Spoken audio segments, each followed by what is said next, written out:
Vamos orar. Pai, obrigado, Deus. Não há como comparar, Deus, nada a Cristo, porque todas as coisas juntas não formam um retrato da sua beleza infinita. E quando olhamos para todo o universo, Senhor Pai, não podemos ter uma ideia, Senhor Deus, completa, ó Deus, para compararmos mesmo o universo inteiro com Cristo. Nada, Senhor Pai, todas as coisas juntas nos céus e na terra valem uma gota do sangue de Cristo. Nossos corações ficam maravilhados de um dia, Senhor Pai, seu sangue ter, Senhor Pai, manchado esse solo, Senhor Pai, amaldiçoado pelos nossos pecados. Que nossos corações, Senhor Pai, sejam compungidos assim, Senhor Pai, constrangidos, Senhor Deus, cada vez que olhamos para a Tua palavra. E Deus, em todas as situações da vida, Senhor Pai, em vez de nós olharmos, Senhor Pai, a partir de nós mesmos, a partir, Senhor Pai, deste mundo, a partir dessa sociedade, a partir do homem, que nós possamos olhar, Senhor Pai, todas as coisas a partir de Cristo. Aquilo está manifestando Cristo, não está manifestando Cristo, irá glorificar Cristo, Senhor Pai, como todas as coisas irão, Senhor Pai, glorificar de um jeito ou de outro, Senhor Pai, se encontrarão, Senhor Deus, no fim com Ele, como, ó Deus, o ômega de todas as coisas, já que Ele é o alfa de todas as coisas, mas se encontrarão com Ele, Senhor Pai, como um rio de águas vivas, uma fonte sem fim de deleite, ou como um lago de fogo de justiça infinita. Todas as coisas, Senhor Pai, começaram em Cristo e terminarão nele como alfa e ômega. Que nós, Senhor Pai, possamos não só ver Cristo em todas as coisas, mas estarmos certos, Senhor Pai, com olhos abertos, de que nós, Senhor Pai, glorificaremos Cristo para sempre, de maneira que será um gozo para o nosso coração e não um horror. Que nós possamos, Senhor Pai, com essa seriedade, olharmos Tua palavra, Senhor Deus, tomarmos do cálice, comermos do pão nesta noite, em nome de Jesus. Amém, queridos, amém. Nós temos meditado, na vida de Davi, e hoje eu quero continuar. Nós falamos sobre o pecado de Davi, mas o assunto, na verdade, era como ser transformado, Pessoas que dizem, eu me arrependo e não consigo mudar, e nós vimos como esse é um conceito falso de arrependimento quando olhamos para Davi e Betsabá, e depois olhamos duas vezes para a história de Davi com a arca depois disso, já olhamos outras vezes em outros assuntos, mas ficou algo na história de Davi e Betsabá que eu queria falar hoje, não é? E a gente vai ler então 2 Samuel 12, de 13 a 25, e um salmo de Davi que complementa isso, que é o Salmo 39, de 7 a 13, diz assim: Então disse Davi a Natã, pequei contra o Senhor. E disse Natã a Davi, a gente parou a história exatamente quando Natã tinha dito, tu é este homem, E olhamos para outro salmo, que foi o Salmo 51. Aqui então disse Davi a Natã, pequei contra o Senhor, e disse Natã a Davi, também o Senhor perdoou o teu pecado, não morrerás. Todavia, porquanto com este feito deste lugar sobremaneira a que os inimigos do Senhor mostrassem desprezo ao nome de Deus, também o filho que te nasceu certamente morrerá. Então Natã foi para sua casa, e o Senhor feriu a criança que a mulher de Urias dera a Davi, e adoeceu gravemente. E buscou Davi a Deus pela criança, e jejuou Davi, e entrou e passou a noite prostrado sobre a terra. Então os anciãos da sua casa se levantaram e foram a ele para o levantar da terra, porém ele não quis, e não comeu pão com eles. E sucedeu que no 7º dia morreu a criança. E temiam os servos de Davi dizer-lhe que a criança estava morta, porque diziam, eis que sendo a criança ainda viva, lhe falávamos, porém não dava ouvidos à nossa voz, como pois lhe diremos que a criança está morta? Porque mais lhe afligiria? Viu, porém, Davi que os seus servos falavam baixo, e entendeu Davi que a criança estava morta. Pelo que disse Davi a seus servos, está morta a criança? E eles disseram, está morta. Então Davi se levantou da terra e se lavou, e se ungiu, e mudou as roupas, e entrou na casa do Senhor e o adorou. Então foi para a sua casa e pediu pão, e lhe puseram pão e comeu. E disseram-lhe os servos: que é isto que fizeste? Pela criança viva jejuaste e choraste, porém depois que morreu a criança, te levantaste e comeste pão. E disse ele: vivendo ainda a criança, jejuei e chorei, porque dizia: quem sabe se Deus se compadecerá de mim e viverá meu filho. Porém agora que meu filho está morto, por que jejuaria eu? Poderei eu fazê-lo voltar? Eu irei a ela, a criança, não é? Porém ela não voltará a mim. Então ele consolou sua esposa Betsabá, sua mulher, e entrou a ela e se deitou com ela, e ela deu à luz a um filho, e deu-lhe o nome de Salomão, e o Senhor o amou. E enviou pela mão do profeta Natã, dando-lhe o nome de Gedidias, por amor ao Senhor. 2 Samuel 12, 13 a 25, é o que a gente leu, né? Quando a gente vai para o Salmo 39, é um salmo triste, um dos mais tristes. E Davi, a partir do 7, diz assim: agora, pois, Senhor, que espero eu? A minha esperança está em ti. Livra-me de todas as minhas transgressões. Não me faça o opróbrio dos loucos. Emudeci. Não abra a minha boca. Coloco a mão na minha boca, porque tu fizeste isso. Tira de mim a tua praga. Estou desfalecido pelo golpe da tua mão. Quando castigas um homem com repreensões por causa da iniquidade, fazes com que a sua beleza se consuma como a traça. Assim todo homem é vaidade. Ouve, Senhor, a minha oração e inclina os teus ouvidos ao meu clamor. Não te cales perante as minhas lágrimas, porque eu sou um estrangeiro contigo e peregrino, como todos os meus pais. Poupa-me até que tome alento, antes que me vá e não seja mais. Então nós estamos olhando para a vida de Davi, a grande apresentação única de uma vida dos tempos antigos, mais longo em documento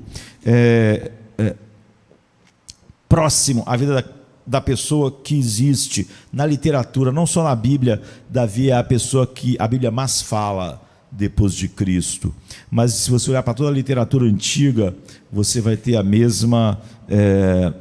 o mesmo fato vale também. Isso significa que a cada semana a gente está aprendendo quais são as coisas que, se você tem em sua vida, olhando para a vida de Davi, fazem sua vida grande, fazem sua vida como Deus a fez para ser, e se não tiver essas coisas na sua vida, como isso quebra a sua vida.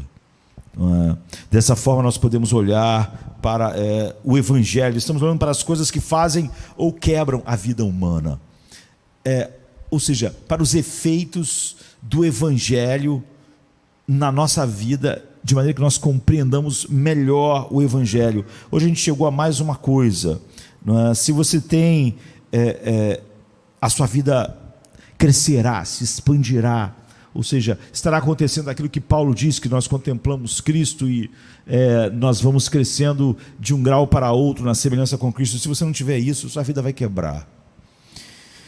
E é a capacidade de enfrentar e processar o sofrimento, a tragédia e a dificuldade, sem se tornar amargo, sem se tornar duro e sem se tornar desanimado para viver aquilo que Deus nos chamou para viver, para ainda assim experimentar aquilo que Pedro chama de alegria indizível e cheia de glória. Se nós quisermos aprender como fazer isso, tudo o que temos que fazer está nessa narrativa a respeito disso, de sofrimento, de processar o sofrimento, de processar a tragédia, de processar a dificuldade, as grandes perdas, sem nunca nos tornarmos nem amargos, nem duros e nem desanimarmos, não é? Sermos pessoas que podem dizer como Paulo: deixa as coisas que ficaram para trás, prossigo para o alvo. Ou então, como Paulo diz em Efésios, fazendo tudo, ficar firmes. Então, se nós quisermos aprender como fazer isso, tudo que temos que fazer é essa narrativa, e o que temos aqui é uma seção de um dos salmos que nos diz algo sobre como Davi processou o sofrimento, o grande sofrimento em sua vida, e também a narrativa. Na verdade, há 3 partes na narrativa. É Davi, eu diria, já que nós temos que dar nome a essas partes, é Davi caindo no chão, Davi prostrado no chão, e Davi ficando no chão e lutando ali. E então Davi se levantando, como nós devemos fazer. Só quando a gente vê essas 3 coisas, vemos como ele agiu nessas 3 coisas, teremos a capacidade de enfrentar o sofrimento. Ele cai no chão, ele luta no chão e ele levanta do chão. E é isso que a gente vai ver. Então, em primeiro lugar, vemos Davi no chão. Ele passou noites e dias deitado no chão, sem comer e sem beber. Uma semana. Não é? Isso é para você ver quão caído Davi estava com todas as coisas. Os anciãos da sua casa ficaram ao lado dele para levantá-lo do chão, mas ele se recusou e não comeu nada com eles, nem se levantou durante 7 dias, enquanto o seu filho ainda estava vivo. O filho recém-nascido de Davi, com sua esposa Betsabá, nós conhecemos a história, foi atingido por uma doença e estava morrendo. Lá no Salmo a gente vê Davi dizendo, por exemplo, eu emudeço, né? Eu coloco a mão na minha boca, porque tu fizeste isso. E Davi está então no chão. E o que ele está fazendo lá? Por que ele está no chão? Parte da razão, é claro, que essa é uma das maneiras, uma das posturas que você assume em adoração, prostrado diante de Deus. Na maioria das vezes, quando ele está prostrado, ele está falando de deitado no chão, realmente. E ele está orando, mas essa não é a única razão pela qual ele está deitado no chão assim. Observe que os anciãos estão tentando levantá-lo, estão tentando fazer ele se levantar e se alimentar. Isso certamente não significa que eles estão tentando fazer Davi parar de orar. Não havia nenhuma razão para alguém querer isso. Ele está no chão porque ele está esmagado pela dor, pelo sofrimento. Ao olhar como chegou até ali, tudo que tinha acontecido, ele, Betsabá, Urias, todas as pessoas que morreram, o seu filho agora que estava morrendo. Às vezes o sofrimento, a dor e a escuridão da vida são tão grandes que literalmente nos esmagam fisicamente, assim, né? E às vezes você já ficou tão horrorizado, já ficou tão, eu diria, doente de dor, que literalmente não consegue levantar, não consegue se erguer. E é isso, é onde Davi está. É assim que a vida pode ficar ruim. E há uma mulher que escreveu um artigo há alguns anos, na verdade muitos anos, né? E em 1988, portanto há bastante tempo atrás já, né, o voo 103 da Panam explodiu sob Lockerbie, na Escócia, e 259 pessoas morreram no avião e 11 pessoas morreram em terra com a queda do avião. Portanto, 270 pessoas morreram e descobriu-se que foi um atentado, não é? Alguém botou uma bomba no avião, um ataque terrorista no voo da Panam 103, em 21 de dezembro de 1988. E era um Boeing 747, e 270 pessoas, então, morreram, 11 que estavam em solo, onde o avião caiu, e todo mundo que estava no avião. E desse total, 189 pessoas, como era um voo da Inglaterra para os Estados Unidos, 189 pessoas no avião eram americanos. E uma dessas famílias, né, de americanos, uma mulher, ela tinha uma filha que estava no avião, uma filha jovem, que foi passear na Europa e estava no avião voltando para casa. Esse avião que explodiu, e ela escreveu então um ensaio para a revista Time, anos depois. Na verdade, ela escreveu o artigo em 1998. Portanto, o artigo que a mãe escreveu foi 10 anos depois da queda do avião. E ela disse que quando ela soube, quando deram o recado para ela, que o avião que tinha caído era o avião que a filha dela, jovem, estava, ela disse: tudo o que eu podia fazer era chorar, gritar e rastejar pelo chão do quarto do hotel. É óbvio que as famílias todas foram para a Europa, reconhecimento. Ela diz exatamente assim: rastejar pelo chão, eu não conseguia me levantar para fazer as coisas. E deixa eu dizer algo para todo mundo aqui: se você não morrer jovem, e se você morrer jovem, isso já é uma tragédia em si mesmo, né? Mas se você não morrer jovem, você então terá sofrimento no chão, sabe? É inevitável. Essa semana, João Paulo, João Marcos perderam a avó. A esposa, a mãe da minha esposa, a minha sogra, está muito mal no hospital. Se você não morrer jovem, então você vai ter grandes perdas na vida, e vai ter grande dor, e vai ter sofrimentos no chão. Às vezes você chega numa idade em que grande parte das pessoas que você ama não estão mais neste mundo. Pai, mãe, amigos, irmãos.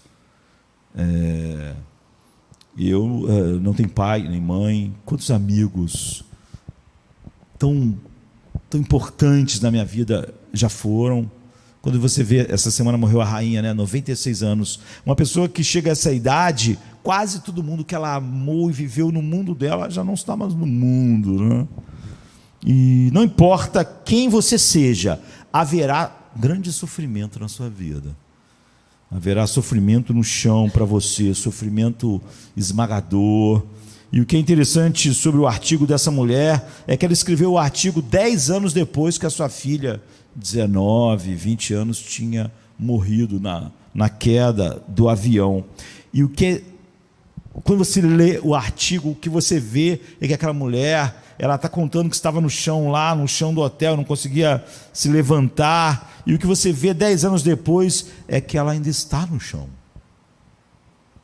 Ela diz: nada de bom saiu disso. Eu estou sofrendo, minha dor não melhorou em 10 anos.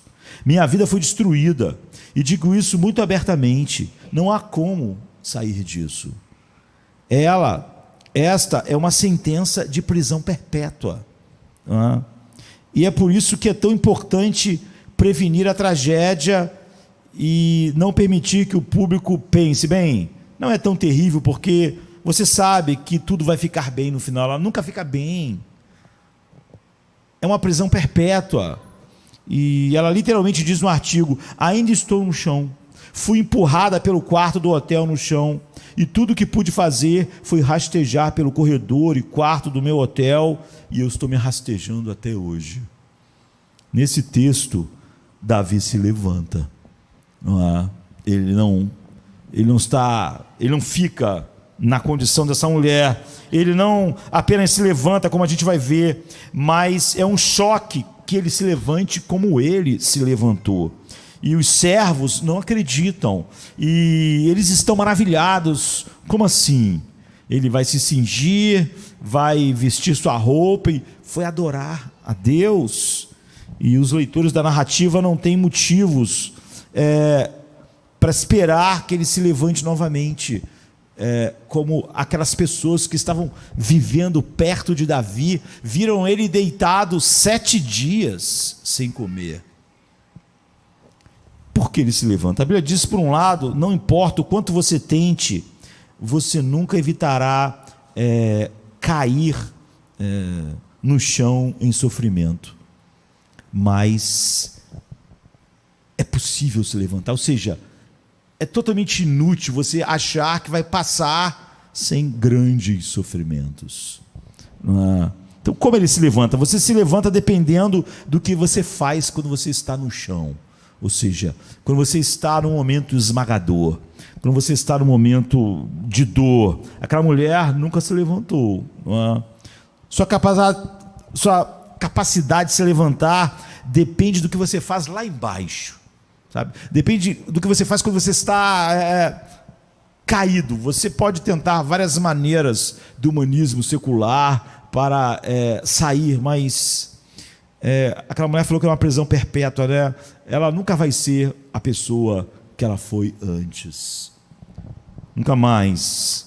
Então, o que você está fazendo no chão? Como você está lutando no chão, nos dias mais escuros? É sobre isso.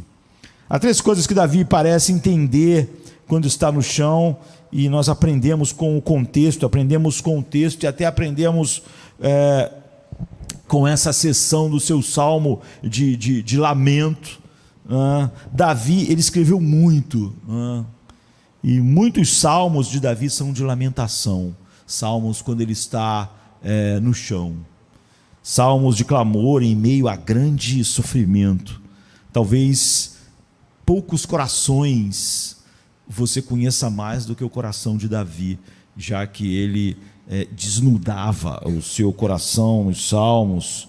E há 3 coisas que ele agarrou quando ele estava no chão, quando ele estava lutando lá embaixo, que porque ele as agarrou, ele conseguiu se levantar. Não para se levantar para viver a vida, não, porque viver a vida todo mundo tem que viver. Não é? Aquela mulher que eu falei, da filha no voo da Panam, ela trabalhava, ela viveu. Você podia dizer, ela continuou vivendo. Ela diz, não, eu estou no chão até hoje. Não é? Se você não compreender essas coisas, você não é capaz de se levantar. Aqui, Deus está falando sobre como lidar com o sofrimento. A primeira coisa que ele aprendeu foi que esse sofrimento não era castigo. Essa é o passo dos que estão em Cristo. Esse sofrimento não era retribuição. Esse sofrimento não era Deus retribuindo o que ele tinha feito, e nós sabemos o que tinha acontecido. Nós vimos isso há 3 semanas atrás, se eu não me engano. Davi teve um caso com a esposa de um dos seus melhores amigos, Betsabá, e ela engravidou, e a fim de encobrir isso, ele providenciou que o marido dela fosse morto em batalha, e junto com ele não morreu só ele, morreu outras pessoas por causa disso. Mas Davi viu isso, e ele, melhor dizendo, Deus viu isso. Deus deixou um tempo os aguilhões perfurarem Davi, mas ele lutou contra esses aguilhões. Você vai ler em alguns salmos que ele lutou contra esses aguilhões, continuou racionalizando o máximo que pôde, e Deus enviou o profeta Natã para contar o pecado de Davi, e houve um grande arrependimento. Nós vimos que é um padrão profundo de arrependimento transformador na vida de Davi. E é interessante como o versículo 13 comprime o Salmo 51 com uma declaração: pequei contra ti, somente contra ti pequei, não é? Ele começa o salmo assim, depois ele continua aí. Mas então o que acontece? Esse bebê, o menino, a criança, que ela ficou grávida, e todo o problema do plano de Davi surge por causa disso, e ele é atingido por Deus por uma doença. E logo de cara, eu acho que numa leitura superficial do texto, e eu tenho certeza que essa é a leitura que a maior parte das pessoas fazem da Bíblia, né? Leituras superficiais, você lê e diz, porque Deus está buscando retribuição, não é? Ele está punindo Davi pelo que ele fez. Muitas pessoas leem isso e dizem, isso, pessoas não que têm uma mente secular, não é? Isso que eu fico assim, eu não gosto, né? Às vezes eu leio a Bíblia, essa é uma das razões pelo qual eu não posso abraçar tudo que a Bíblia diz com alegria. Eu fico escolhendo as partes que eu vou acolher, porque Eu não consigo lidar com um Deus assim, mas leia com atenção. No versículo 13, de maneira mais clara e direta possível, Deus diz através do profeta Natã: o Senhor tirou o seu pecado, você não vai morrer. Mas isso não pode ser mais claro, não é? Em primeiro lugar, no Antigo Testamento, nas escrituras hebraicas, que é o Antigo Testamento, quando diz o Senhor tirou o seu pecado, isso significa, tem um significado claro, tem um significado específico. O que isso quer dizer? O significado é que Deus diz: eu não vejo o seu pecado mais legalmente. Não me lembro do seu pecado. Essa é só uma expressão. Não é óbvio que Deus sabe todas as coisas. Não só sabe como está vendo passado, presente e futuro eternamente. Quando Deus diz que Ele não lembra, Ele está dizendo o seguinte: eu não vejo o seu pecado mais legalmente. Ou seja, através da lei e da retribuição que a lei pede. Então, claro, Deus não pode esquecer nada, mas o que Ele quer dizer quando diz isso eu não vejo o seu pecado, não me lembro do seu pecado, eu não considero você legalmente responsável por isso de forma alguma mais. Eu não considero a sua responsabilidade debaixo da lei sobre esse pecado nunca mais. Nunca mais eu vou olhar esse pecado legalmente. Nesse sentido, ele foi esquecido legalmente. Eu não vou exigir o que legalmente? Porque a lei exige retribuição. Né? Eu queria dizer o seguinte: não vou exigir nenhum pagamento e nenhuma retribuição pelo seu pecado. Isso é o que ele está dizendo. Então, para deixar isso duplamente claro, ele acrescenta: você não vai morrer, o seu pecado foi perdoado. Porque em todos os códigos morais legais do mundo daquela época, assassinato é uma ofensa capital. E aqui não foi só um, né? Foram vários. Então, primeiro ele diz: você não está sendo punido. Eu tirei o seu pecado. Você não receberá nenhuma retribuição que a lei exige. Então, em segundo lugar, ele diz: você não vai morrer. Em terceiro lugar, para deixar bem claro, a palavra mais no início do 14. Ele não diz, ele diz: você foi perdoado, você não vai ser punido, não haverá retribuição, eu não vejo o seu ato de maneira legal, mas apesar disso, o seu filho vai morrer. Você vê, o mais é exatamente para dizer: não é por isso, não é porque eu vejo, não é porque eu vou trazer retribuição, não é porque eu vejo o seu pecado, eu passei sobre o seu pecado, não há retribuição, não há. Mas, então a palavra mais significa que isso não é uma punição, você não vai ser punido, mas o mais não é punição. Então, repetidamente estamos sendo informados, Davi está sendo informado: você está perdoado, você é aceito, a comunhão está restaurada, mas vai sofrer terrivelmente. Isso imediatamente nos atinge. O quê? Assim, como? Como assim?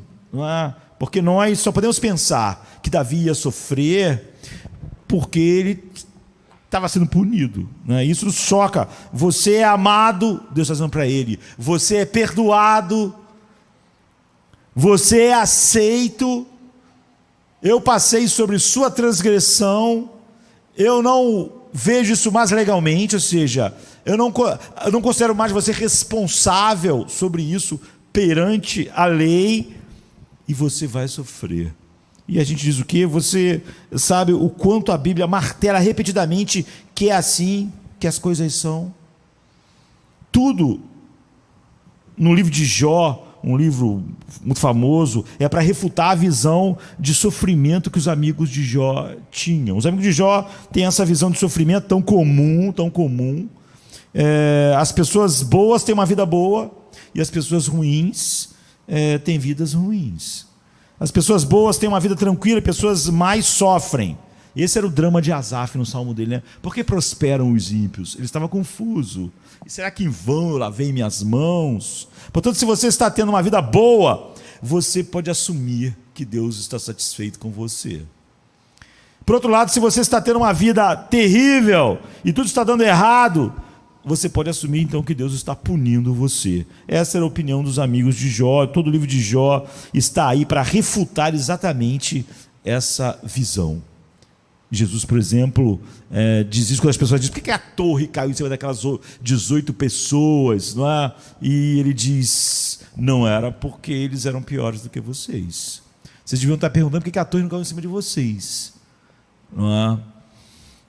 Todo o livro de Jó está ali para refutar isso. Todo o livro de Jó está para nós, para dizer que as pessoas que vivem corretamente, as pessoas que Deus ama, podem sofrer horrivelmente. Então, todo o Novo Testamento, a propósito, o livro de Jó, a gente tem isso tremendamente no livro de Jó e no Novo Testamento, mais do que o livro de Jó. Você fica bem chocado com o sofrimento de Jó, sendo ele um homem, do ponto de vista meramente humano, íntegro. Mas no Novo Testamento, a única pessoa que viveu perfeitamente no mundo, Cristo, foi totalmente amado pelo Pai, que o Pai pode dizer: esse é meu filho amado em quem eu tenho todo o meu prazer. Sofreu mais terrivelmente do que qualquer outro ser humano. Em outras palavras, do começo ao fim, a Bíblia diz: não, agora é assim que a vida funciona. Não é como se supõe de maneira superficial. Paulo vai sofrer terrivelmente, o homem mais admirável que nós temos nas páginas da Bíblia. Então, não é que as pessoas boas têm uma vida boa e as pessoas más têm uma vida ruim. Portanto, se você está sofrendo, Deus está fazendo algo com você simplesmente. É óbvio que todo sofrimento, de maneira geral, existe por causa da maldição que está sobre o mundo. Então, por que Davi precisa saber disso? Eu quero dizer, logo de cara, isso é crítico, e Davi nunca teria saído do chão se ele não soubesse que esse sofrimento não era punição. E aqui está o motivo: se você assume o ponto de vista dos amigos de Jó, o que é bastante comum, talvez quase natural, ou seja, se você vive uma vida boa, você está sendo visto por Deus de uma maneira positiva, e se você vive uma vida ruim, significa que Deus está punindo você. Então, o que acontece quando o horror chega na tua vida? Quando o sofrimento esmagador chega na sua vida? O que acontece quando o sofrimento entra na tua vida? Existem apenas duas possibilidades quando isso acontece. Uma é que você concluirá com base em como tem vivido que o sofrimento de Deus em sua vida é justificado. Portanto, você se odiará, não é? Simplesmente. Porque você vai dizer: é isso, tudo que eu fiz trouxe essas tragédias. E você vai começar a abraçar uma certa autopiedade. E você será aleijado de autoaversão e auto-ódio apenas deprimente, né? Ou você vai olhar e dizer, com base no seu ponto de vista, que você não está vivendo de uma maneira tão ruim assim. Então você não vai ver por que Deus está fazendo aquilo, e você ficará bravo com Deus. Por que isso está acontecendo? Você vê que essa é uma pergunta muito comum. É óbvio que é de alguém que acha: eu estou vivendo uma vida correta, por que isso está acontecendo? É óbvio que essa pessoa tem a visão de que, se eu estou vivendo uma vida correta, coisas boas deviam estar acontecendo. Ela tem a visão dos amigos de Jó. E, em outras palavras, se você tem a abordagem de sofrimento dos amigos de Jó, que se você viver uma vida boa, você deve ter uma vida boa, e se você viver uma vida ruim, você deve ter uma vida ruim, como Asaf teve, por exemplo. Se você acredita que alguém que sofre deve ter Deus punindo ela, tem alguma coisa, né? Ou você vai se odiar, ou você vai odiar a Deus. Ou você vai se odiar dizendo, está vendo, é culpa minha mesmo. Ou você vai dizer, eu não estou vivendo uma vida tão ruim assim, e por que Deus está deixando isso acontecer? E você vai ficar aleijado. Ou você vai fazer as duas coisas, né? O que é pior ainda. E você vai ficar aleijado para o resto da vida. Você não tem como lidar com o peso esmagador do sofrimento. Você nunca vai sair do chão, nunca. Não é? Mas Davi acredita no que Natan diz.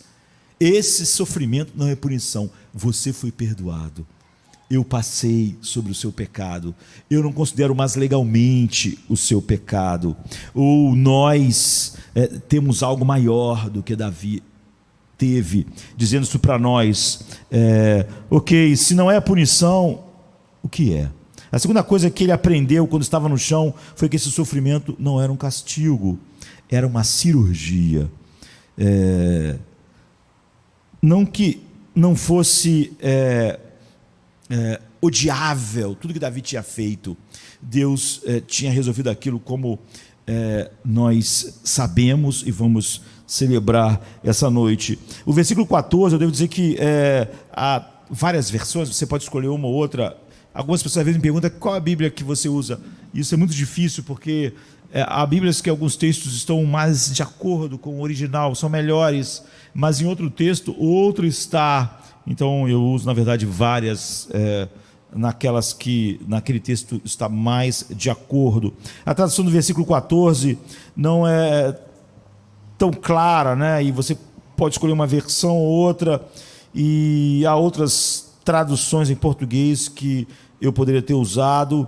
E a palavra desprezo no versículo 14 é uma palavra que significa literalmente levar Deus levianamente, ou seja, é o antônimo de glória, né? Kabod, daquilo que dá todo peso e glória a Deus. É você fazer o oposto, é você não dar peso a Deus, é você tratar Ele levianamente, é você tratar Ele sem importância, não é? Então a importância e o peso infinito da realidade de Deus, que é a sua glória, você não sente a realidade de Deus, você sente outras coisas como mais reais do que Deus. Então, em vez de dar glória e dar peso que Ele tem naquilo, você dá peso a outra coisa.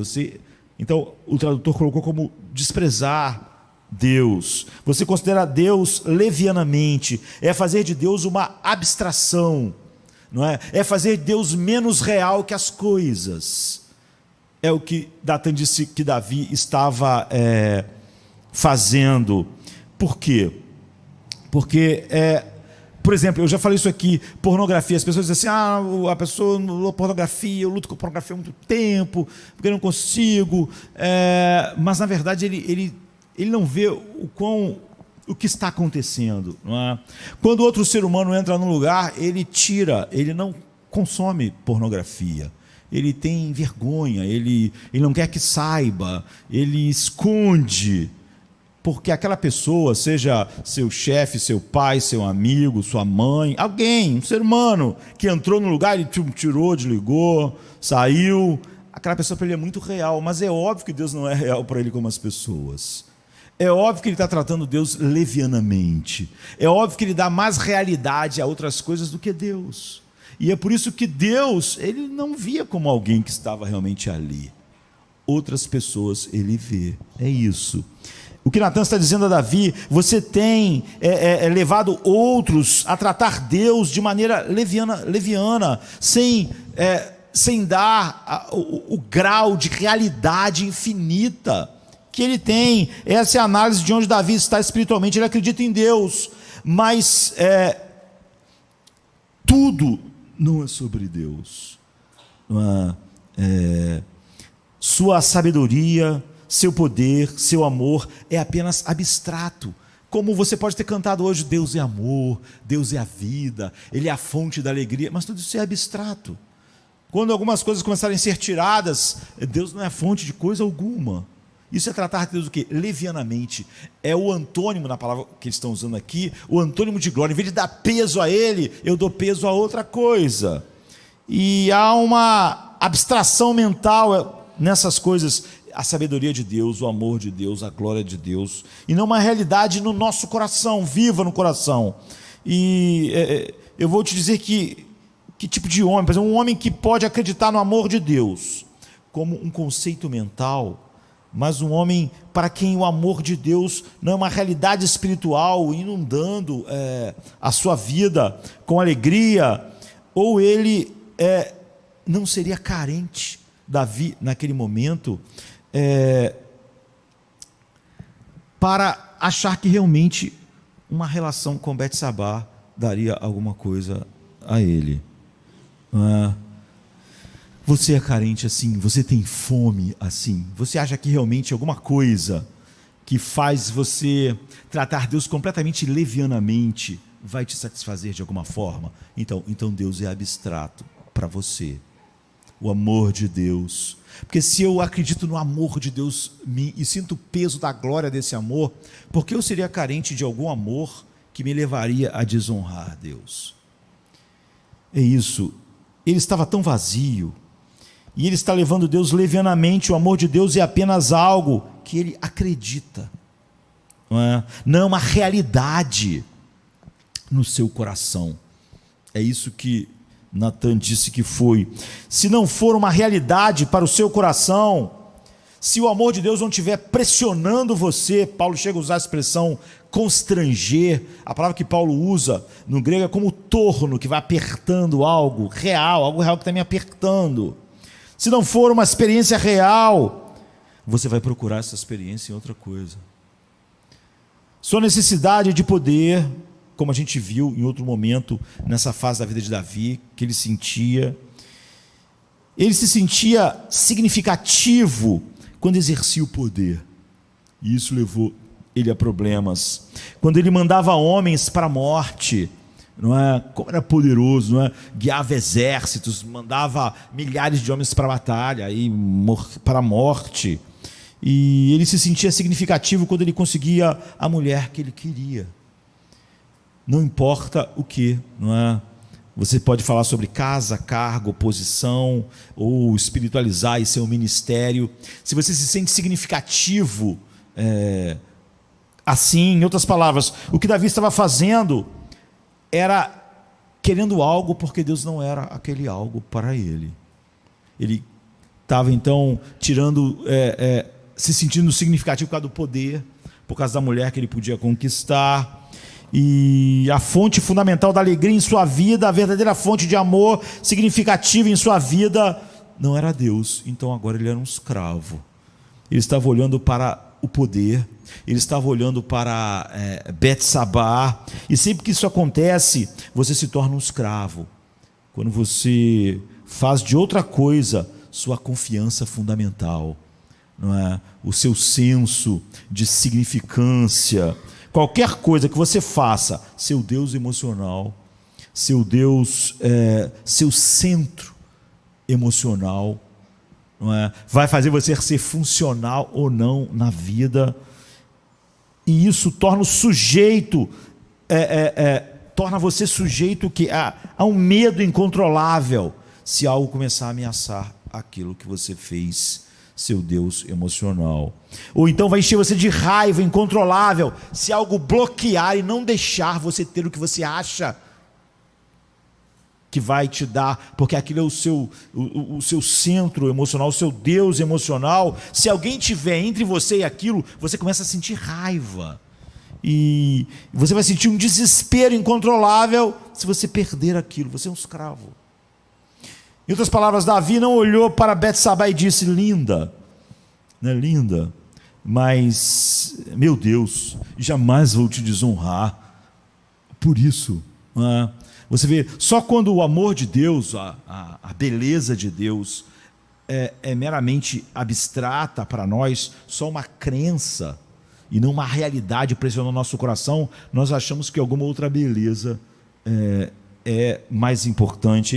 Ele diria: olha, não farei ninguém te tratar levianamente por causa disso, nem eu tratarei. Ele poderia ter dito isso se Deus fosse sua confiança fundamental, se Deus fosse sua realidade, mas não era. Era um conceito mental. Deus é lindo, Deus é maravilhoso, Deus é alegria. Como resultado, ele é um escravo. Você pode fazer uma análise séria e sondar seu coração a respeito disso. Olhe, por exemplo, para Abraão. Abraão é a única outra pessoa na Bíblia que Deus disse o que disse para Davi: através de um dos seus descendentes eu vou curar o mundo inteiro e restaurar o universo. Algo aconteceu com Abraão. Abraão teve um menino nascido chamado Isaac. Isaac era filho de Abraão. Hoje nós vimos de manhã parte da ação de Deus na vida de Abraão, nos mostrando a grandeza do Evangelho. E como Isaac era um filho da sua velhice, Abraão veio não apenas a ser totalmente capturado, não é? A Isaac ser seu centro emocional e de valor. Ele construiu toda a sua vida em torno de Isaac. Ele, então, Isaac era o seu Deus emocional e funcional, né? E todo conselheiro vai dizer que quando você pega uma criança e faz dela o centro de toda a sua vida, de toda a sua alegria, de todo o seu significado, você sufoca essa criança com expectativas, você põe tanto peso de expectativa que isso é destrutivo. Isso é verdade também quando você faz isso com seu esposo, coloca tanto peso das suas expectativas, faz disso o seu Deus emocional ou da sua esposa, que é destrutivo, não é? Então Abraão, se você conhece a história, estava fazendo isso, a sua família estava sendo envenenada já, e Deus tem que vir a Abraão e dizer: Abraão, a redenção em sua vida e no mundo não podem avançar a menos que façamos uma cirurgia radical aqui. Nós temos que entender isso. O perdão de Deus para nós não é só para nós sermos livres do pecado. Todos aqueles que o Pai deu ao Filho, Ele vai transformar, não é? O objetivo não é simplesmente dizer: Davi, olha, não há mais retribuição. Mas havia razões pelas quais Davi chegou àquele ponto, e uma cirurgia necessária, como era em Abraão. A cirurgia é sempre radical, porque a cirurgia leva um bisturi, leva uma faca, e a diferença entre uma cirurgia que cura e uma lâmina que mata é uma questão de milímetros. Então a cirurgia é sempre assustadora, é sempre radical, é sempre sangrenta e é sempre ruim sob determinado ponto de vista. Então Deus diz a Abraão: seu filho tem que morrer. A única maneira de a redenção avançar em sua vida é seu filho morrer. A única maneira da redenção avançar no mundo, eu não te disse que através da sua descendência eu sararia o mundo inteiro? Então, nós temos que fazer alguma coisa. Você vai arruiná-lo, você vai arruinar você está estragando tudo. Nós temos que fazer alguma coisa. Seu filho tem que morrer. Abraão, é óbvio, caiu no chão como Davi naquela noite, passou aquela noite assim. Isso colocou Abraão em um sofrimento incrível, mas aqui está o que nós sabemos: ele lutou sob aquela faca, e uma enorme cirurgia estava sendo feita em Abraão. E sobre outro aspecto da vida dele, nós vimos uma cirurgia sendo feita no sermão que ouvimos hoje pela manhã. E quando ele se levantou, disse: Deus, tu és a minha realidade funcional, muito mais do que Isaac. E no minuto em que isso, em toda a dor daquela cirurgia em Abraão, no minuto que será realidade, que Deus era mais real para ele do que Isaac, Isaac deixou de ser o seu pseudo-salvador. O cadeado de Isaac no coração de Abraão foi quebrado. Deus disse: ok, você pode tê-lo de volta. Por que Deus não fez isso com Davi? Você não vê que a mesma coisa está acontecendo com Davi? Davi perdeu a sua liberdade, Davi é um escravo, Davi está no precipício, Deus o perdoa, mas ele precisa da cirurgia. E ele acaba de ser perdoado, mas ele precisa ser mudado. Ele precisa avançar para um outro lugar como filho de Deus. E ele acaba de ser perdoado, mas isso não é suficiente. Ele ainda tem o vazio. Se Deus não é o seu Deus, o seu centro emocional, o seu Deus emocional, o seu significado, é óbvio que ele vai querer preencher aquilo de novo. Então, o que Deus faz é chegar a Davi e dizer: Davi, se a redenção vai avançar, e através do teu descendente eu vou sarar o mundo, seu filho tem que morrer. Talvez Davi conheça a história de Abraão, talvez não, né? Ele conhece. Essa pode ter sido uma das razões pelas quais ele estava no chão orando, durante 7 dias, sem comer, pela vida do seu filho. Mas nesse caso, e entenda isso é quando nós pregamos no domingo passado à noite e vimos que nunca faça do cristianismo paganismo. Você não pode fazer as coisas e pensar: Deus vai agir dessa maneira porque eu vou agir assim. Nesse caso, e Deus é uma pessoa. Ele você não aperta uns botões e ele faz o que você imagina. Davi conhecia a história de Abraão, por exemplo. Davi orou, Davi ficou 7 dias prostrado, em jejum. Mas nesse caso, quem sabe por quê, a não ser Deus? Deus disse: Davi, provavelmente você vai construir toda a sua vida sobre essa criança. Isso vai arruinar você, vai arruinar ele. Ele é apenas um bebê. Eu vou trazer ele comigo. Eu sei que algumas pessoas vão pensar sobre o assunto de morte de crianças, se as crianças estão salvas ou não. Nenhuma criança pode estar salva porque é inocente. Todos nós nascemos condenados em Adão, e ninguém vai estar no céu um dia a não ser em Cristo. Mas isso é um sermão para outro dia. Eu estou apenas levando ele não está sendo perdido. Embora isso vá cortar seu coração, você vai encontrar sua liberdade. Você vai se encontrar de novo em mim. A questão é: funcionou? Deu certo? Porque quando ele se levanta, é interessante. Outro dia eu estava mencionando o Robert Alter, um grande especialista em hebraico, etc. E a gente vai vendo nessa parte da vida de Davi que há esse declínio, poder, e aqui essa história de Betsabá. Davi usou todo mundo. Betsabá é um objeto para Davi. Urias é o quê? Também é um objeto. Ele é uma obstrução. Ele era alguma coisa que estava impedindo o que Davi queria. E Joabe também. Joabe era uma ferramenta. Eu quero me livrar de Urias. Joabe vai ser a minha ferramenta para fazer isso. Você vê, ele está usando Betsabá. Ele está usando Urias também como um objeto que está na frente. Ele está vendo Joabe como uma ferramenta. Davi não é um servidor de pessoas aqui. Ele é um usuário de pessoas.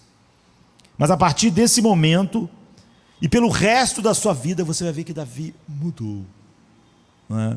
Quando ele se levanta e diz, ele se levanta, o seu filho morreu, ele foi lá, adorou a Deus, e pela primeira vez em vários capítulos, Davi fala não por motivação política, mas por, eu diria, nudez existencial. No lugar de Davi, o detentor de poder, que tinha ocupado um lugar de um Deus emocional e funcional na vida dele, vemos agora um Davi totalmente vulnerável, e é assim que ele aparecerá, principalmente pelo resto de sua vida. Ele não vai mais usar as pessoas. Foi difícil, mas ele mudou. Nós temos que entender que Deus não quer só nos perdoar se você é um filho de Deus. Deus nos mudará. Uma pessoa que Deus nunca muda, não se arrepende, como nós vimos, de verdade, e também não tem nenhuma razão para acreditar que Deus está fazendo alguma coisa na vida dela. Agora escute, essa é uma das piores partes do sermão, ok? Essa é a parte mais difícil do sermão, mas fica melhor, sempre é assim, tem que ficar pior para ficar melhor. Então, deixa eu dizer um fato: qualquer um que realmente tenha tido alguma experiência de crescimento espiritual, existe algum tipo de rompimento, de sofrimento. A redenção não avança em sua vida. Há uma ligação estreita entre sua sabedoria, entre o seu crescimento, entre a sua maturidade, entre o seu caráter, entre a sua compaixão, até mesmo entre a sua alegria e o sofrimento. É assim que funciona. Deus vem a nós repetidamente e diz: é horrível isso, não é, que eu vou fazer, como um médico quando tem que fazer uma cirurgia, mas vai ter que ser, vai ter que haver alguma cirurgia, ou você estará com problemas. Não há nenhuma outra maneira disso ser tirado, não é? O propósito de Deus é nos transformar na imagem de Cristo, e não simplesmente dizer para nós: eu passei sobre o seu pecado, acabou, você não é mais responsável legal diante da lei. Não é esse, de fato, o fim do propósito de Deus. Passei pelo seu pecado, Davi, como você é, e o jeito que o seu coração está, e o que você tem feito do seu Deus funcional, vai continuar da mesma maneira. Não, nós vamos tratar a razão pela qual você chegou aí. Você vê totalmente diferente da ideia de que Deus está punindo Davi ou Abraão. Há mais uma coisa que aprendemos aqui, ou seja, quando você está realmente passando por sofrimento, você não tem ideia que é uma cirurgia, na maioria das vezes. Às vezes, meses depois, anos depois, você olha para trás e diz: eu vejo como Deus trabalhou nas questões fundamentais do meu coração, com todas essas coisas, né? As coisas duras, os grandes sofrimentos. Eu me vejo sendo mais capaz de ser compreensivo com as pessoas. Me vejo despedaçado, me vejo despedaçado do meu orgulho, me vejo despedaçado da minha autossuficiência.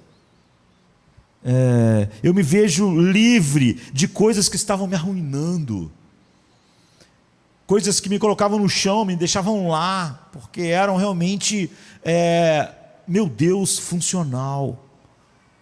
Isso anos depois, quando você está no meio, você, na maior parte das vezes, não tem ideia do que Deus está realmente fazendo.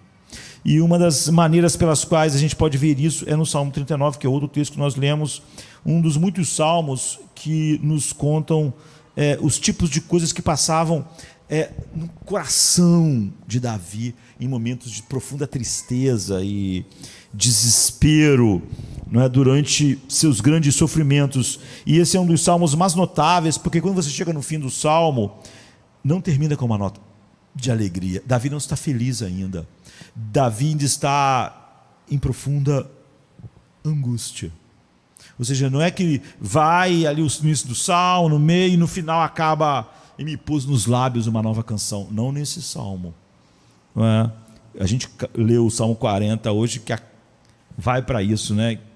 Um hino de louvor e tal, mas não, nem sequer termina com uma nota de esperança. O próprio salmo, na verdade, ele não termina como muitos salmos, dizendo: o Senhor, estou sofrendo, mas deixa-me ver a tua face. Não acaba assim. Veja o que diz: olhe para longe de mim, para que eu possa me alegrar novamente, antes de partir e não existir mais. Esse é o fim do salmo. Olhe para longe de mim, eu não consigo contemplar a ti. Ele está esmagado ainda, né? Você sabe o que ele diz: afaste de mim, para que eu possa ter um pouco de paz antes de morrer.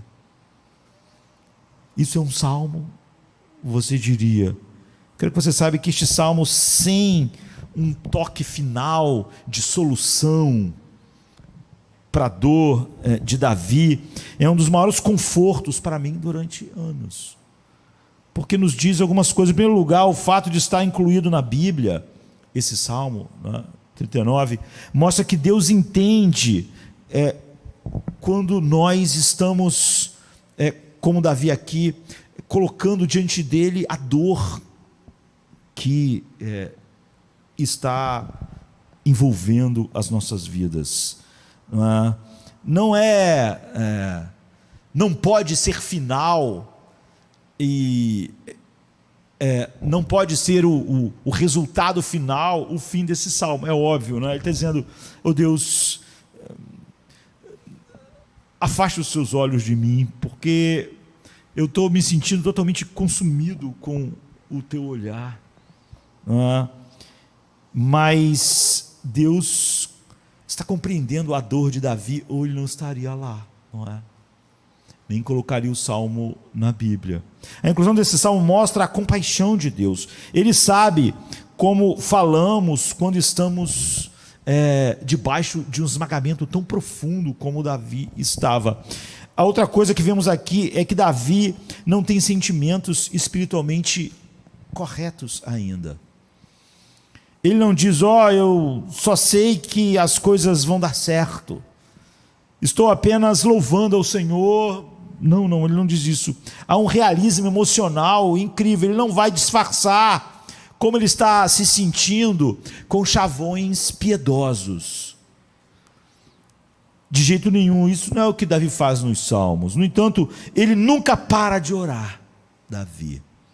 Ele está lamentando, ele está dizendo: eu não sei se o seu olhar para mim neste momento não está causando mais dor, saber que teus olhos estão sobre mim. Mas ele não para de falar com Deus. Você sabe o que é isso? Isso eu diria que é o equilíbrio perfeito entre a realidade emocional e a humildade intelectual de Davi aqui. Por favor, mantenha essas duas coisas juntas na tua mente: realidade emocional e humildade intelectual. Quando você olha para os salmos de Davi durante seus grandes sofrimentos, a realidade emocional é que Davi nem sempre diz a coisa certa. Ou seja, ele não diz assim: eu estou sentindo isso, mas vou dizer aquela outra coisa, porque aquela outra coisa é o que eu devo dizer, simplesmente. Ele nem sempre está dizendo a coisa certa. Muitas das vezes ele está dizendo a verdade de como ele está se sentindo. Ele nem mesmo sente a coisa certa, porque ele está dizendo que a realidade que ele está sentindo, e aquela realidade que ele está sentindo não está de acordo com o que ele devia estar sentindo. E ele não tenta se fazer artificialmente sentir a coisa certa. Ele está falando com Deus o que ele está sentindo. Mas a humildade, essas duas coisas têm que estarem juntas, né? A humildade intelectual é que ele nunca para de orar. Se em seu sofrimento você se afasta de Deus, você é arrogante. É muito arrogante. Por quê? E é o que as pessoas normalmente fazem na dor. Você sabe por quê? Se você se afasta de Deus em meio ao seu sofrimento, o que você está dizendo? Não consigo ver nenhuma razão para esse sofrimento na minha vida. E porque eu não consigo ver nenhuma razão para o meu sofrimento, não deve haver nenhuma razão. Isso é arrogância, não é? Claro, isso não é apenas falacioso, mas é orgulhoso. Como poderia ser? Porque você não pode ver nenhuma razão, então quer dizer que não existe nenhuma razão? Se houvesse alguma razão, a sua mente maravilhosa veria razão? E o fato de você não ver a razão é a prova de que não existe razão? Se você tem um Deus grande e infinito, o suficiente para saber, como Davi diz: bota a mão na minha boca, porque tu fizeste isso, todas as coisas estão sob o seu controle soberano. Se você tem um Deus infinito assim, você tem um Deus grande, infinito, suficiente para controlar todas as coisas, você imagina que a tua mente conseguiria ver todas as razões que a mente dele vê?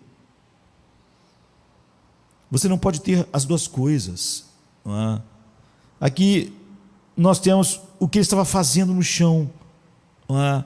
Ele estava realmente dizendo, falando sobre a dor enorme que estava dentro dele, mas ele nunca vai parar de falar com Deus, ele nunca vai se afastar de Deus, porque ele nunca vai imaginar que Deus não tenha razões, porque ele não consegue ver uma, não é? Em resumo, ele sabia que isso não era um castigo, ele vai se apegar no que ele sabe. Em vez disso, era uma cirurgia nas questões fundamentais da vida, uma cirurgia que o tornará no final mais sábio, mais rico, mais profundo e mais feliz. Mas só fará isso se, enquanto ele estiver no chão, com a realidade emocional e a humildade intelectual, ele se apegar a Deus, e apesar do fato de não ter ideia do que Deus está fazendo, se apegar a Ele, né? Ali estão essas duas coisas juntas, porque ele faz essas três coisas, porque ele sabe essas três coisas, Davi se levanta.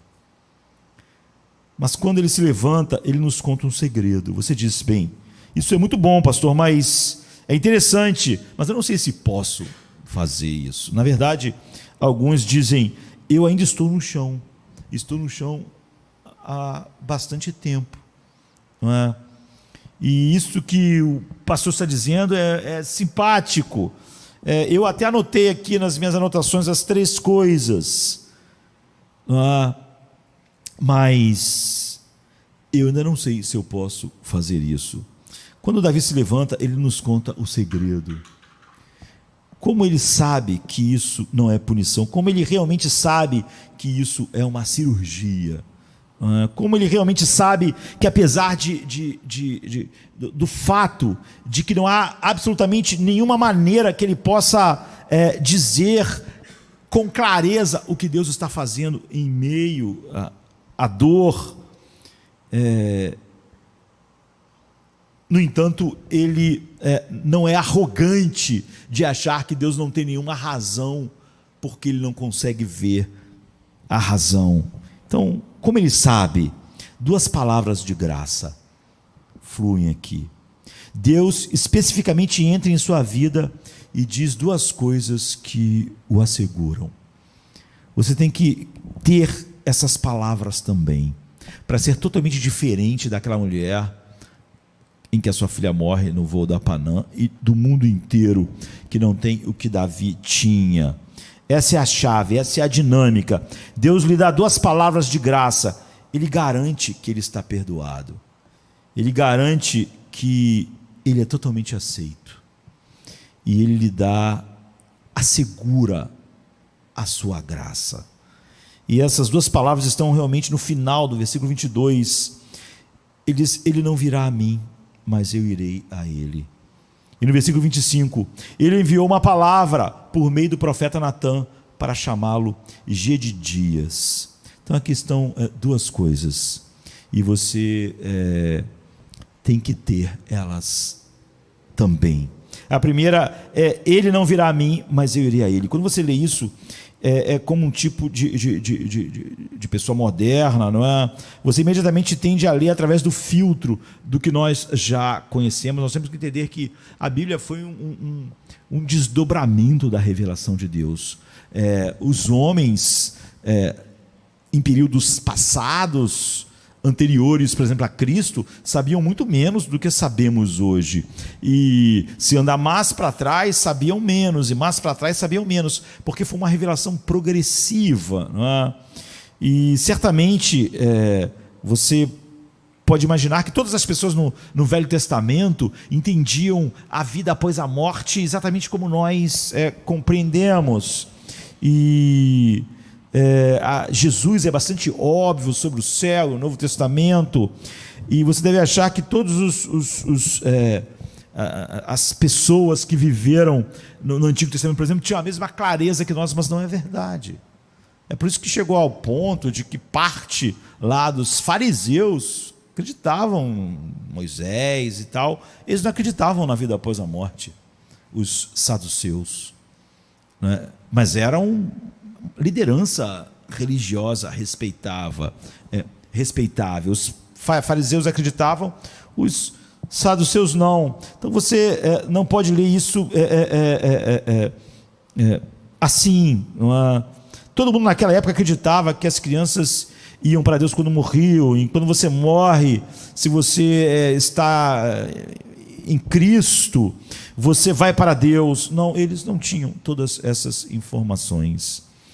Há, em grande parte do Velho Testamento, uma grande dificuldade para eles entenderem completamente como é a vida depois da morte. E então, por que Davi tem tanto conforto? Porque ele é capaz de se levantar e dizer: eu irei a ele e ele não virá a mim.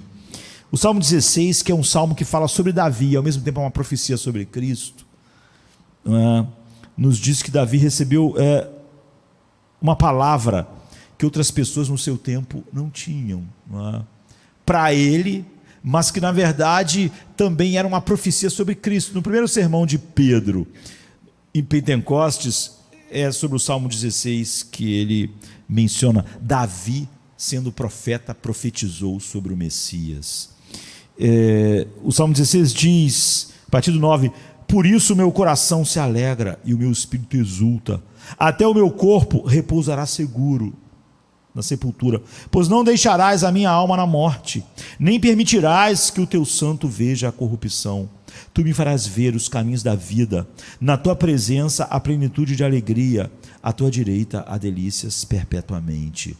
Pedro vai aplicar isso a Jesus, mas isso era verdade sobre Davi, mas plenamente era verdade sobre Jesus. Não deixará o seu santo ver a corrupção, sabe? Ou seja, o corpo de Jesus não entrou em decomposição como os nossos corpos quando nós morremos. Mas você vê que Deus tinha revelado a Davi mais do que ele revelou a maior parte das pessoas no Velho Testamento. É uma palavra específica. Ele assegurou a Davi: eu te aceitei, eu te perdoei, você vai ficar comigo para sempre, e seu filho, o seu descendente vai curar o universo. E Davi então tinha um conhecimento um pouco maior do que das pessoas da sua época de maneira geral, e ele recebeu, você vai dizer: ele recebeu uma palavra especial, mas eu não tenho essa palavra. Deus não entrou e sussurrou para mim de uma maneira inconfundível que eu sou objeto do seu amor, e que ele me aceita como Davi tinha. Ele sim lhe deu uma palavra melhor que a de Davi. Quando Deus vem a Abraão e a Davi, diz: a redenção não irá adiante a menos que seu filho morra, não é? E essa é a única maneira de você ter a vida, ter a plenitude, ter tudo para o que sua alma foi feita, e que durante tanto tempo colocou o pecado ou alguma coisa da criação no lugar funcional disso. Isso é terrível. O que está sendo dito a eles: a redenção não irá adiante a menos que o seu filho morra. Ou seja, você precisa de uma transformação, Abraão. Você precisa de uma cirurgia em que seu filho Isaque vai morrer. E só quando ele morreu como ele era, ele não morreu mesmo, não é? Já para Davi, ele disse que o filho ia morrer, o filho morreu mesmo. O Deus da Bíblia não nos pede para fazer nada que ele mesmo não tenha feito, não é? De uma maneira muito mais profunda, real, e que realmente traz a solução. Somente o Deus da Bíblia diz a si mesmo: se a redenção vai avançar no mundo, meu filho terá que morrer. Essa é a única maneira daqueles que eu dei a eles serem redimidos. Ou seja, infinitamente mais do que Deus disse a Abraão e a Davi sobre os seus filhos. Mas ele fez. Quando Deus diz a Abraão: para que a redenção avance, seu filho terá que morrer, tudo que Abraão fez é oferecê-lo e recuperá-lo. Aqui mesmo, não é? Quando Deus disse a Davi, para que a redenção avance, para que as transformações que eu já estou fazendo em você avance, e para que através de você venha o Redentor do mundo, teu filho terá que morrer. E tudo que ele perde é uma criança que ele nunca conheceu e que ele vai conhecer. Mas quando Jesus Cristo veio à terra e morreu na cruz para pagar a dívida do pecado, essa dívida sendo a separação final de Deus, que é a punição justa, que é a agonia final para uma alma, na cruz e o Filho experimentaram essa separação de maneira infinita, de maneira que esgotasse o inferno, que nunca esgota por não ser de maneira completa em nenhum outro ser. Jesus Cristo experimentou então o inferno, as infinitas agonias da cruz, da separação. Ninguém perdeu um filho como Deus. Ninguém perdeu um filho como Deus perdeu um filho, para que nós fôssemos transformados. Quando Deus não só perdoa Davi, mas diz, não, nós teremos que fazer uma cirurgia. Nunca pense que nós podemos, essas cirurgias na nossa vida possam ser realmente perdas, sequer da maneira mais tênue, comparável ao que ele teve que fazer para que nós fôssemos redimidos. Ninguém nunca perdeu um filho como Deus perdeu um filho, para que nós fôssemos redimidos. Nós temos uma garantia muito maior do que outros, do que você nunca pode dizer, mas Davi tinha uma coisa que eu não tenho. Não, você tem muito, muito mais. E essa é uma palavra de graça. Isso muda completamente sua visão do sofrimento, não é? Até Camus, que é um ateu, né?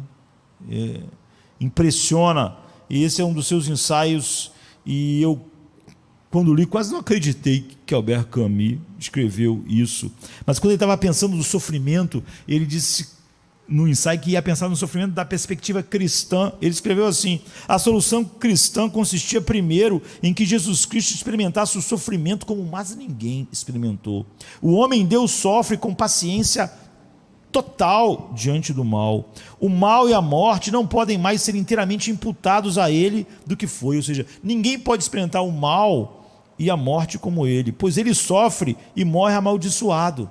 A noite no Gólgota é tão importante na história dos homens apenas porque, em suas sombras, a divindade abandonou ostensivamente seu privilégio tradicional divino e viveu esse mal até o fim, incluindo o desespero, a agonia da morte e a maldição. Assim se explica o Lama Sabachthani. É a terrível dúvida de Jesus, e a terrível dúvida de Jesus no Getsêmani, como nós vimos, ter que ser o verdadeiro Abraão, né? O verdadeiro homem de fé em abraçar a vontade do Pai, sem retroceder. Aí está sua palavra de graça. Até um ateu, olhando para o Evangelho, diz: essa é a esperança cristã. É incrível. Isso é muito melhor do que qualquer coisa que Davi tinha. E qual é a palavra de graça? O que ele diz? Isso pode ser não ser um castigo, porque todo o meu castigo caiu sobre Cristo. Então eu posso entender realmente que nada na minha vida é um castigo. Deus não puniria ao seu filho e depois me puniria. E quando você diz isso, você fica tão humilhado pelo conhecimento que ele teve que morrer pelo que você fez, e você nunca é castigado em menor grau pelo que você fez. E você tão elevado pelo amor e valor que ele mostrou, que estava feliz por morrer, que muda completamente a maneira de ver as pessoas no mundo. Por isso que Davi foi, através dessa cirurgia, vendo essas realidades, levado a não usar as pessoas como ferramentas, ao buscar algo como funcional fora de Deus para a sua alma. Sem o Evangelho, você ainda vai ver o mundo como os amigos de Jó olhavam. Bem, pessoas devem ter boas vidas. Se elas não têm boas vidas, elas não devem ser boas. Ou ficar confuso como Asaf, não é? Porque prosperam os ímpios. Não é assim que as coisas mudam, né? Pessoas assim são pessoas confusas. Se o evangelho entrar em sua vida, de repente você percebe que existem realmente dois tipos de pessoas no mundo. Não pessoas boas que a vida dá certo, e pessoas más que a vida não dá certo. Só existem dois tipos de pessoas no mundo. E existem as pessoas que constroem sua confiança em coisas além de Deus. Qualquer coisa. Então, quando o sofrimento vem, o que nós chamamos de sofrimento? É exatamente o que tira essas coisas de nós, essas fontes de alegria. E aí elas descobrem que aquelas eram as suas fontes de alegrias funcionais. Ela não tem uma fonte mais alta que aquilo. Eles ficam mais e mais tristes, e mais loucos, e piores, e amargos, e eles podem continuar vivendo, mas eles nunca mais podem ser maiores, melhores, mais plenos. Depois, há as pessoas que sofrem e que procuram construir sua confiança em Deus com base em seu sofrimento infinito por nós. Assim, Deus se torna a fonte da nossa alegria. E quando o sofrimento entra em nossas vidas e tira as outras fontes, isso nos leva a uma alegria mais profunda e não ao desespero, e não ao chão na qual nós ficamos. Nós sabemos como agir no chão, então nós levantamos, como Davi. Isso nos leva mais para Deus e não menos para Deus. Então o sofrimento nos torna cada vez mais parecidos com Cristo, e essa é a cirurgia. Existem apenas dois tipos então de pessoas no mundo. Todos vão sofrer, os dois tipos. Ninguém está livre do sofrimento. Há o tipo de pessoa que o sofrimento torna pior, porque a sua maior fonte de alegria foi tirada, de esperança, de valor. E há o tipo de pessoa que o sofrimento melhora, porque o sofrimento os empurra para a única fonte de alegria que não está sujeita a nenhuma circunstância, a nenhuma perda, a nenhuma diminuição, a nenhuma morte. Jesus Cristo sofreu não para que nós não sofrêssemos. Não é isso que nos diferencia dos outros. Ele sofreu para que quando nós sofrêssemos, nos tornássemos mais parecidos com Ele. Todos os sofrimentos fossem cirurgias. Aí está a sua palavra de graça. E é isso que te tira do chão. O sofrimento para quem está em Cristo nunca é um castigo. Eis a palavra de graça. Mas há mais uma palavra de graça.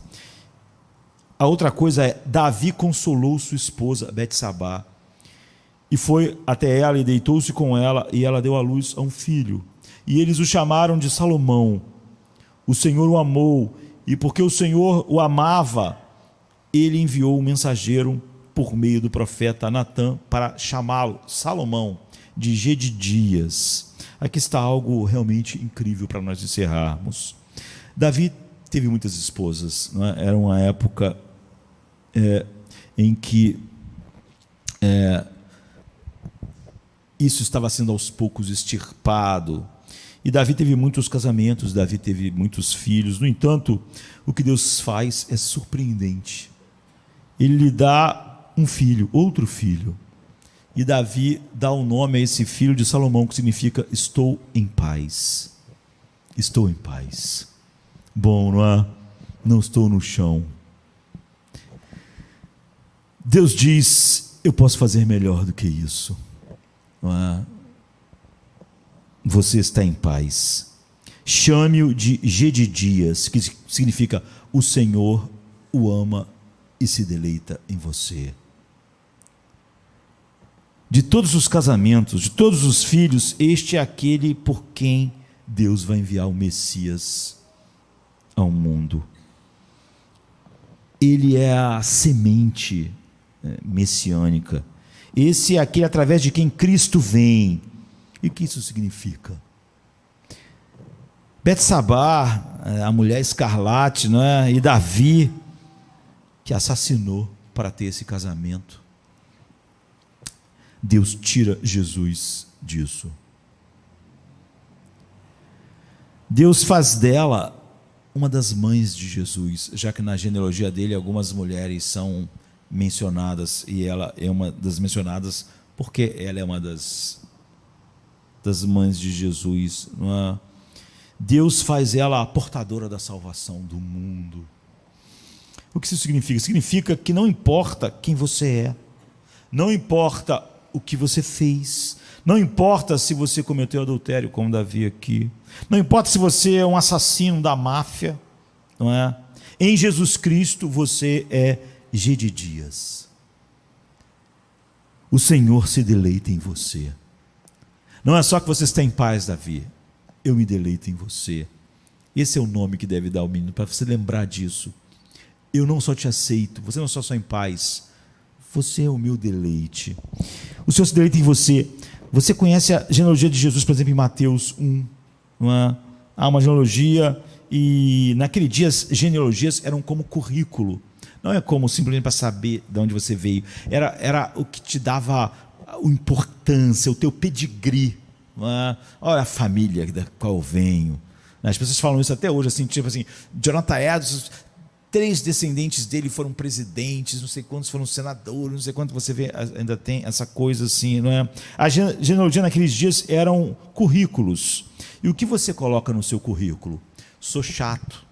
De manhã eu sou um cara meio, não consigo conviver com ele. Você bota essas coisas no currículo? Não sou bom nisso. As pessoas fazem o que no currículo? Só botam o que elas são boas. O que ela não é boa, tá, ela deixa fora.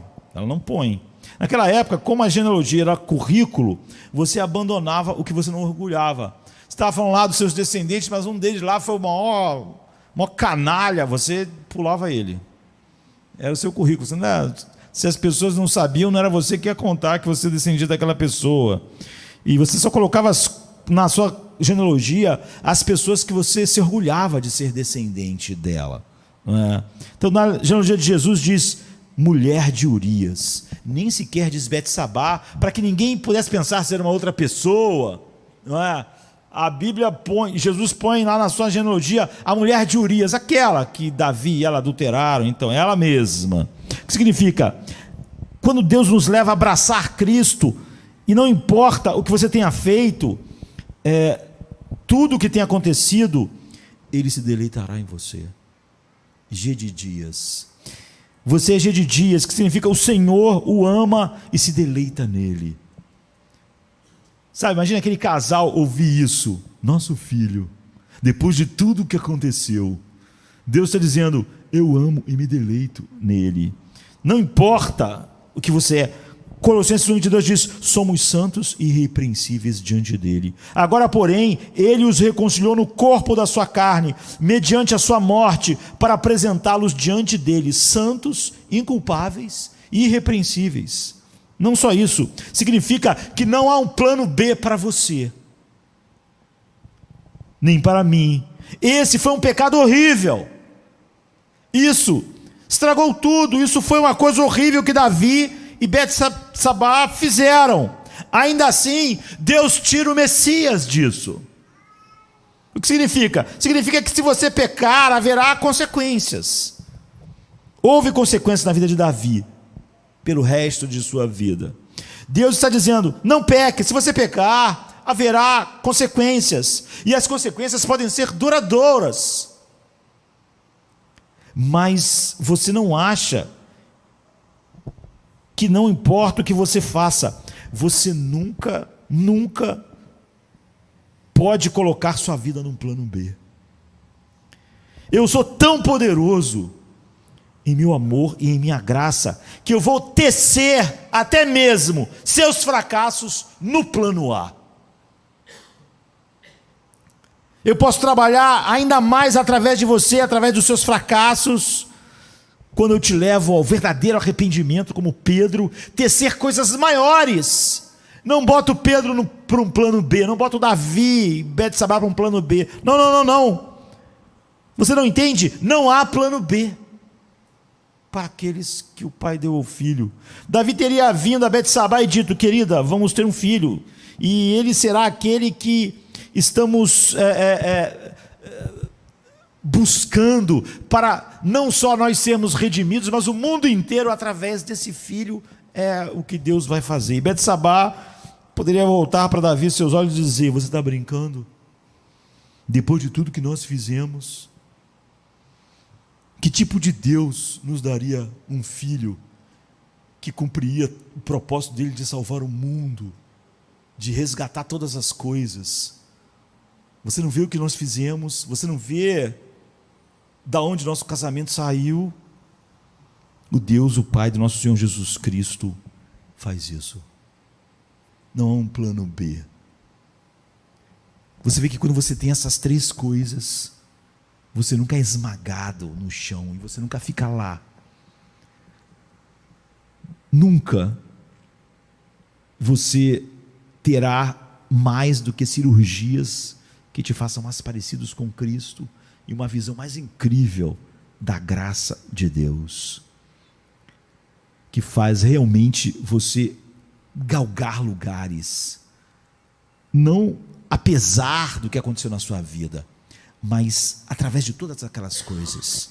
Você nunca vai entrar num plano B por causa do que aconteceu. O Deus poderoso, o Deus infinito, Ele tece no meio de todas aquelas coisas o único plano que Ele tinha para Davi, e o único plano que Ele tinha em salvar o mundo através do seu Filho.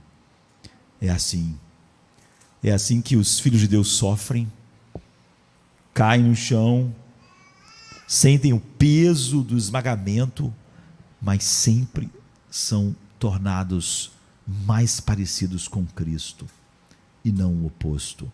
Sem isso o sofrimento é esmagador e a gente acaba no fim da vida comprimido pela quantidade de sofrimentos que vão vir sobre nós, um após outros, como ondas, até que a morte chegue. Vamos ficar de pé, pela graça manifestada de maneira tão profunda em Cristo, para Davi, a mesma graça para nós, em Cristo. Vou chamar os irmãos para distribuir os elementos da Santa Ceia.